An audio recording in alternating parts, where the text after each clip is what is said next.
चूल्ही पर के चहिया चूल्ही पे जरी जाय, चूल्ही पर के चहिया चूल्ही पे जरी जाय। सैया होटलिया में चाय पियता, सैया होटलिया में चाय पियता। पिया नीर मोही ऐसन काम करता, पिया नीर मोही ऐसन काम करता। बिना घाम भये मोरा चाम जरता, बिना घाम भये मोरा चाम जरता। पिया नीर मोही ऐसन काम करता, पिया नीर मोही ऐसन काम करता। घर के जीवनमा घर में बसियाय, घर के जीवनमा घर में बसियाय। सैया होटलिया में खाना खाता, सैया होटलिया में खाना खाता। पिया नीर मोही ऐसन काम करता, पिया नीर मोही ऐसन काम करता।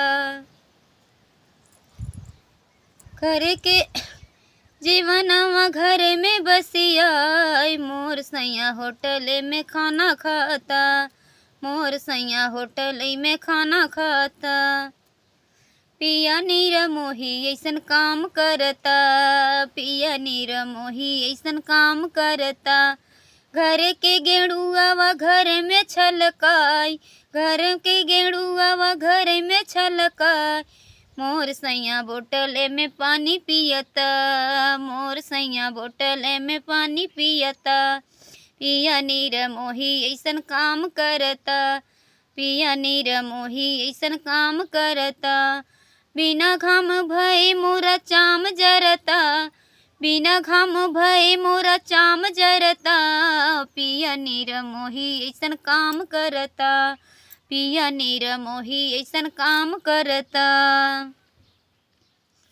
घर के बिरउआ घर ही में झुराय, घर के बिरउआ घर ही में झुराय। सैया सड़किया पे पान खाता, सैया सड़किया पे पान खाता।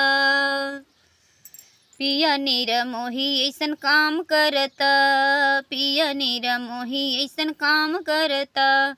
बिना घाम भये मोरा चाम जरता, बिना घाम भये मोरा चाम जरता। पिया नीर मोही ऐसन काम करता। घर के से जरिया घर में अझुराय, घर के से जरिया घर में अझुराय। मोर सैया सबत संग दिन रात घूमता, मोर सैया सबत संग दिन रात घूमता। पिया नीर मोही ऐसन काम करता, पिया नीर मोही ऐसन काम करता। चूल्ही पर के चहिया चूल्ही पे जरता, चूल्ही पर के चहिया चूल्ही पे जरता। मोर सैया होटल में चाय पियता, मोर सैया होटल में चाय पियता।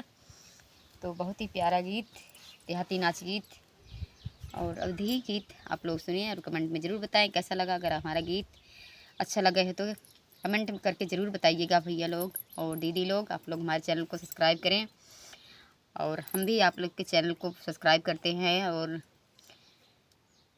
बहुत दिन तक तो हम जान नहीं पाए कि कमेंट और लाइक करने से चैनल आगे बढ़ता है।